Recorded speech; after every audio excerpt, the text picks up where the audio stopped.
Buongiorno da Sicilia 24, le principali notizie.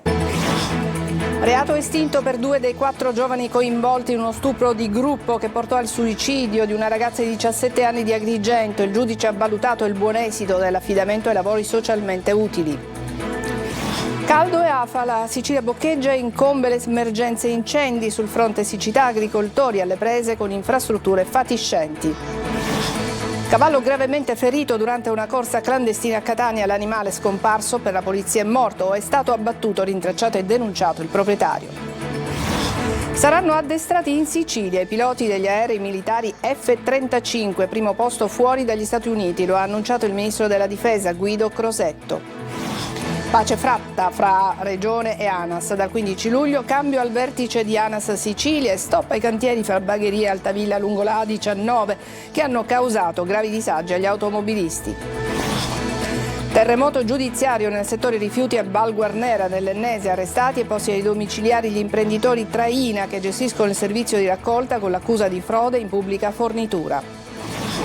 Inchiesta corruzione, dopo il dibattito in aula il Movimento 5 Stelle presenta un'interrogazione alla Premier Meloni e al Ministro Calderoni dove chiede le dimissioni del Presidente Lars Galvagno e dell'assessore al turismo Amata.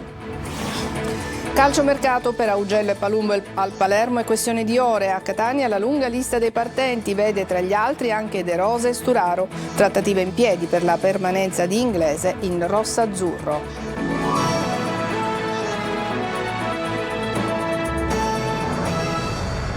Bentrovati. Ad Agrigento si tolse la vita a 17 anni lanciandosi dalla rupe Atenea dopo uno stupro di gruppo.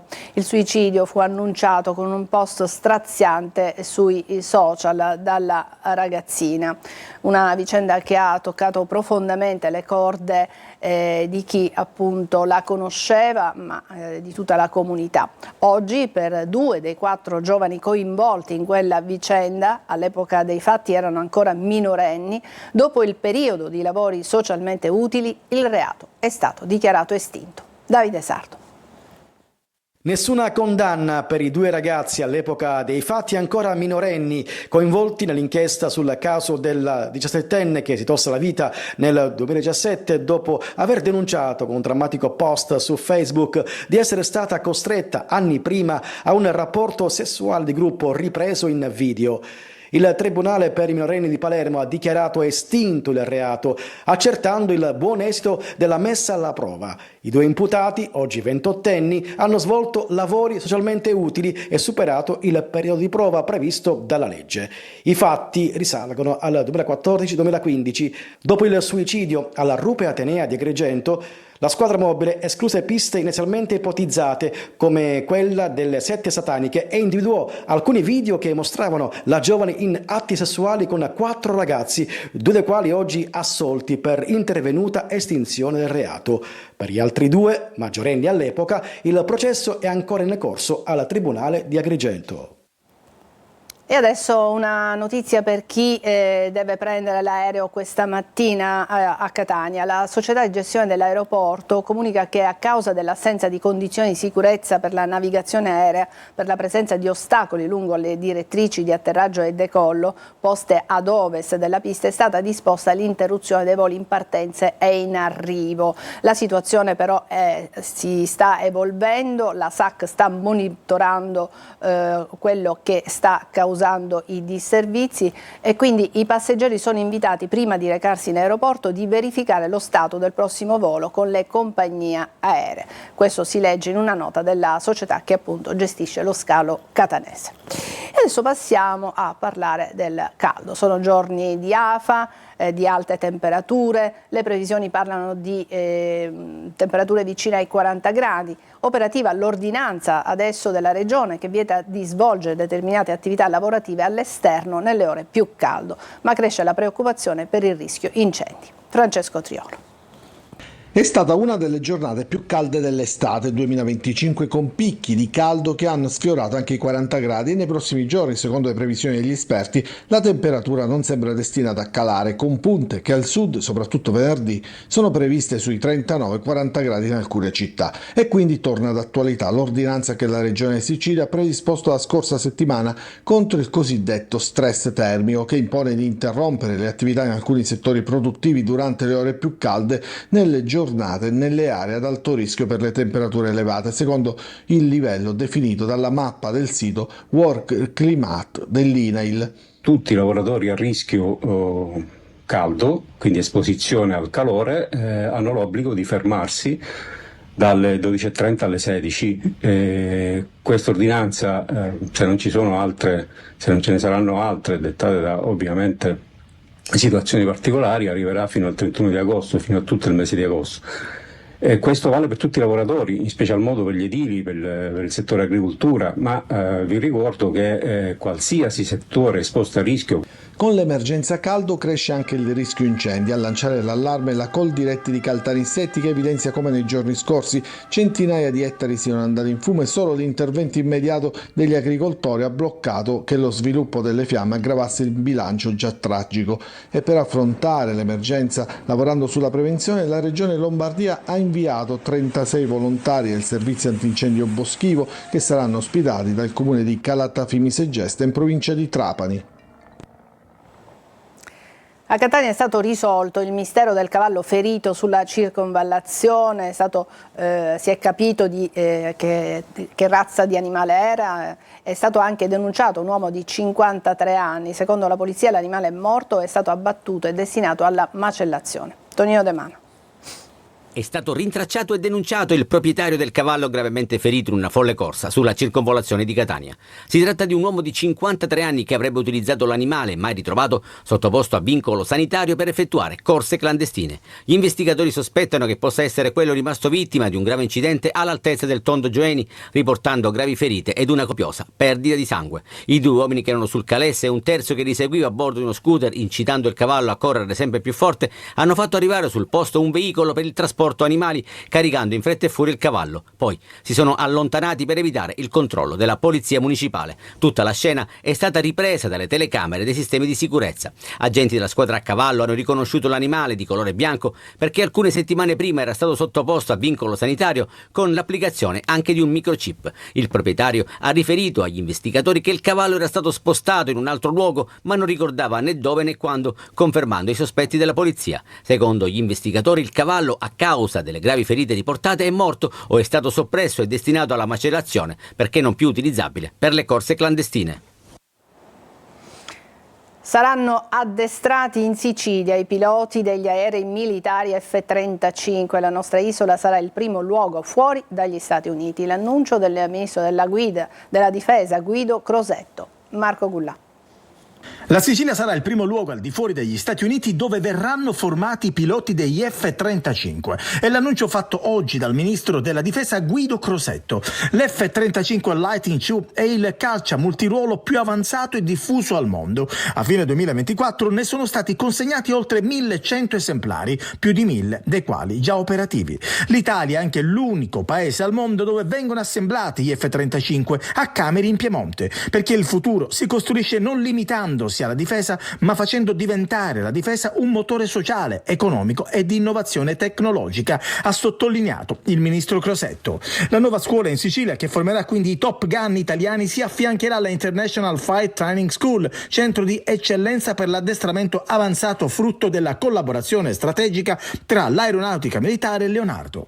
L'isola che quindi diventa centro d'addestramento per i futuri piloti dell'aeronautica italiana. Abbiamo bisogno di una difesa forte, principalmente per garantire la pace e la sicurezza, perché non c'è democrazia senza pace e sicurezza, ha concluso il ministro della Difesa Guido Crosetto. Dopo le polemiche dei giorni scorsi, pace fatta fra la regione siciliana e l'ANAS, dal 15 luglio stop ai cantieri fra Bagheria e Altavilla lungo la A19, una misura concordata fra il presidente Schifani e l'AD di ANAS Gemme dal 15 luglio, quindi cambia anche il vertice di ANAS in Sicilia. Maglio Viola.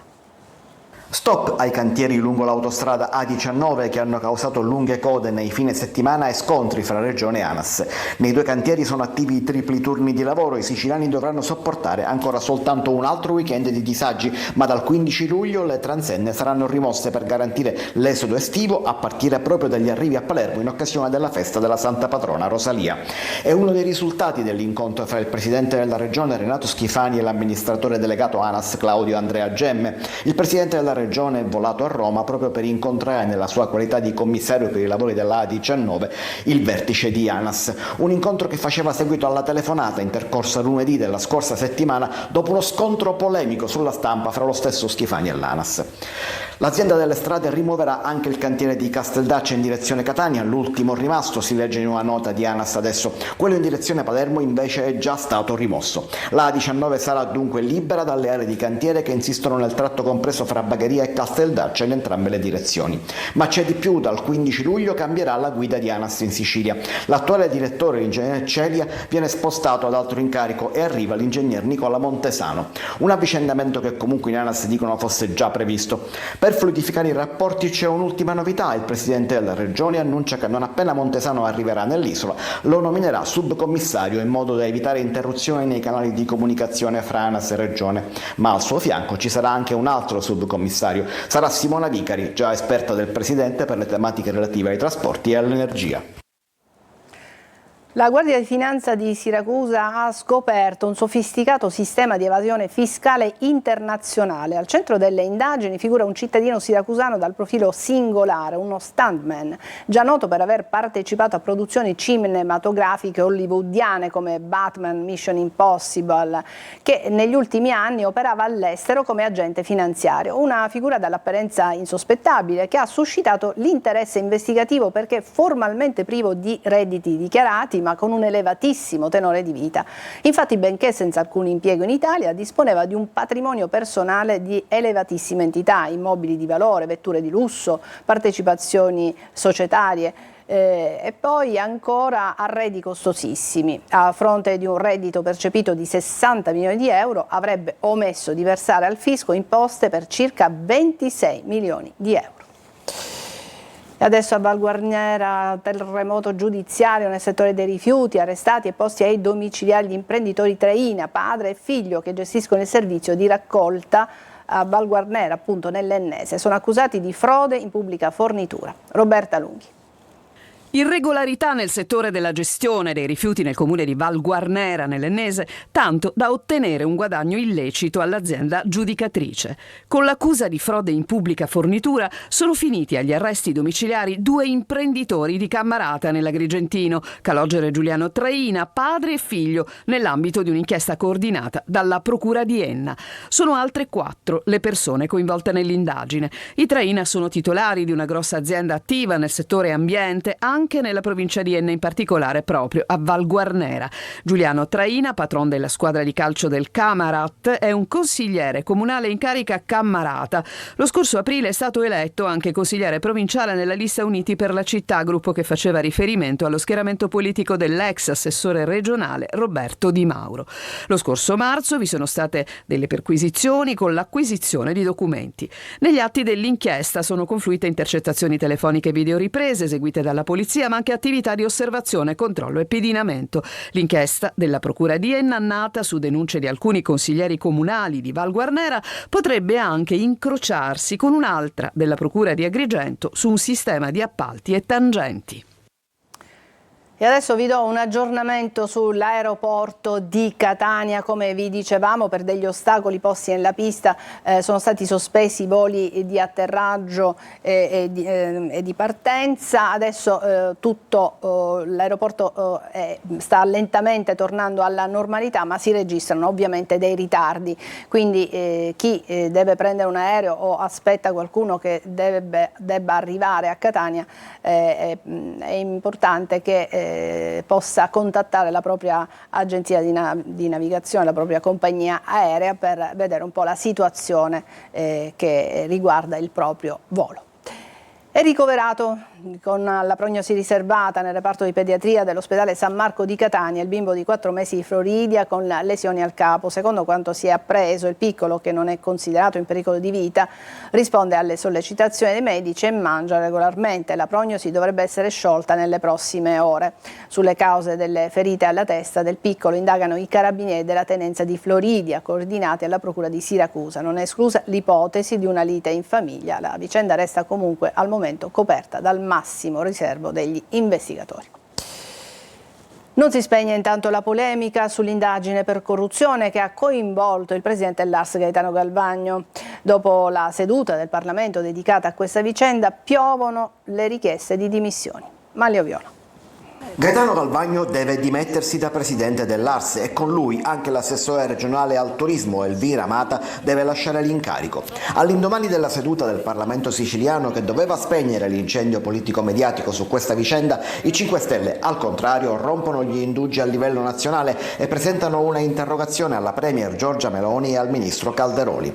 L'inchiesta è incompatibile con il loro ruolo, sostengono una pattuglia di 6 deputati 5 Stelle a Roma.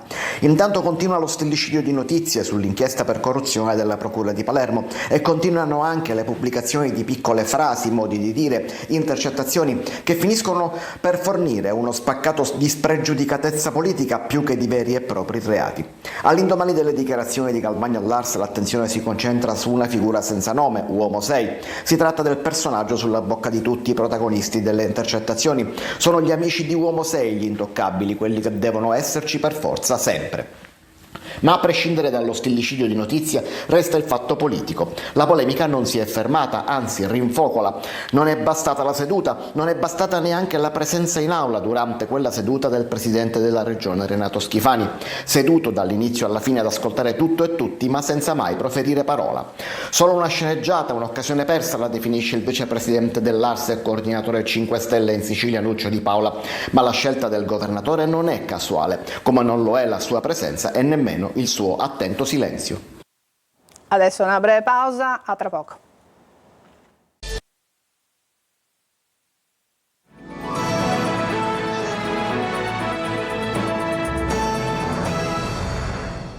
Inizieranno sabato in Sicilia i saldi estivi, lo ha stabilito un decreto dell'assessore regionale alle attività produttive, dureranno fino al 15 settembre. Raccomandiamo ai consumatori, dice l'assessore Tamaio, di fare attenzione alla qualità dei prodotti acquistati e ai commercianti di attenersi alle regole di trasparenza nella vendita e nella formulazione dei prezzi. E adesso a Catania, dove regna l'anarchia del carico e scarico merci, camion e furgoni invadono strade e marciapiedi, creando seri pericoli per il transito dei pedoni. Tonio De Mano. Per fortuna il traffico è alleggerito per la chiusura delle scuole, ma l'anarchia del carico e scarico crea comunque intralcio e caos. A Catania la sosta selvaggia, contrastata con l'utilizzo di street control e ganasci, non riguarda soltanto le auto, ma ogni tipo di camion e furgoni, grandi e piccoli, che a qualsiasi ora si fermano per scaricare la merce. L'anarchia regna sovrana per buona pace di chi percorre strade, marciapiedi e strisce bianche con seri rischi per i pedoni. Questa è la situazione a Piazza Stesicoro, ma il problema atavico riguarda tutta la città, da Piazza Europa a Corso delle Province, per non parlare di Viale Vittorio Veneto. Ce ne sono parecchi qua perché tutte le mattine si fermano, quelli della carne, quelli della frutta, tutti i giorni praticamente. Ci sarebbe un orario, ma viene rispettato? No, rispettato qua a Catania, rispettato qua a Catania non rispetta nessuno niente. Furgoni sulle strisce pedonali, ma come si fa a passare? Come si fa a passare? Che bisogna che uno si divide a destra e a sinistra. È comunque difficile attraversare in generale perché le macchine non si fermano neanche sulle strisce e neanche al semaforo. Avverte lei un senso di anarchia? Ma sì, tutto sommato è che noi purtroppo un po' siamo abituati a questa anarchia, quindi chiudiamo gli occhi. Anarchia, carico e scarico dei furgoni, cosa ne pensa? Devono lavorare, no? Capisco che per le attività è importante ricevere la merce, però ecco, è un enorme disguido per l'ordinaria viabilità nelle strade. Intanto la polizia municipale sollecita nuovi stalli per disabili davanti agli uffici postali ed aree ad hoc per il carico e scarico nei pressi dei negozi. Basterà? Temiamo di no, anche perché molti furgoni consegnano la merce direttamente a domicilio nelle case grazie agli acquisti online. Adesso parliamo di musica. La leggendaria band inglese degli Incognito si è esibita a Brucoli. C'era per noi Eva Spampinato.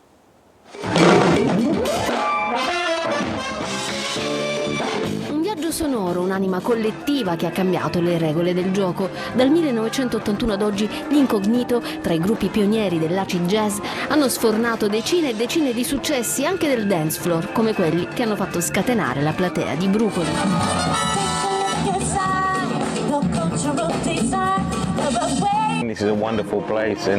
Questo è un posto meraviglioso per tutti i musicisti che suonano qui.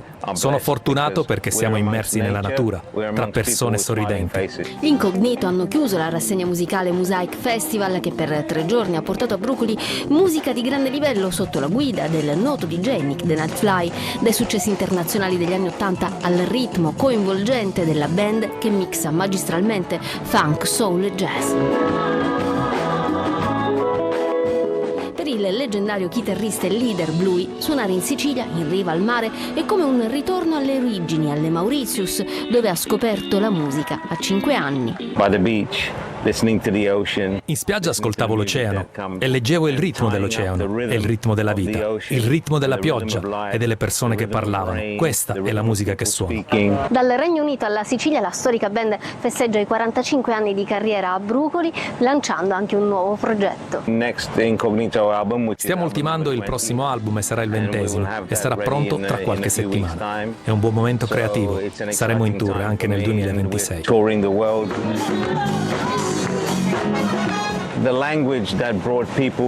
Il jazz era il linguaggio che portava le persone a festeggiare.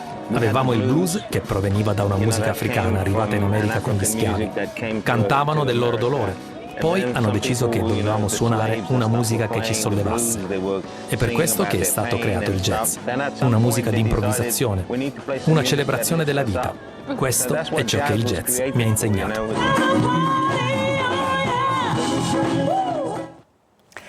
Adesso una pausa e poi parleremo di calcio.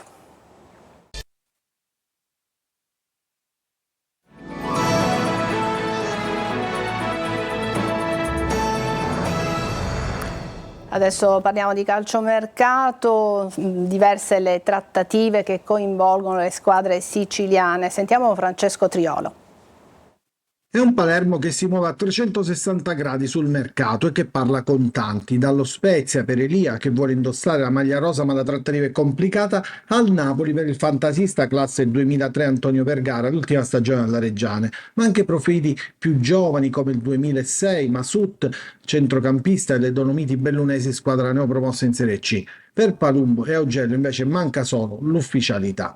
Il calciomercato del Catania si è aperto con l'ufficializzazione della cessione di Alessio Castellini al Mantova. La prima di quella che si prevede sarà una lunga serie. Il difensore passa a titolo temporaneo con obbligo di acquisizione a titolo definitivo al verificarsi di determinate condizioni, come la salvezza dei Lombardi. A salutare il rosso-azzurro sono anche i calciatori a fine contratto, il portiere Farroni, il difensore Monaco, l'attaccante inglese. Per i primi due il rapporto è definitivamente concluso, per il centravanti si sta discutendo con la società rossa-azzurra che ha formulato un'offerta per il rinnovo e adesso attende la risposta del giocatore che ha offerte anche dalla B.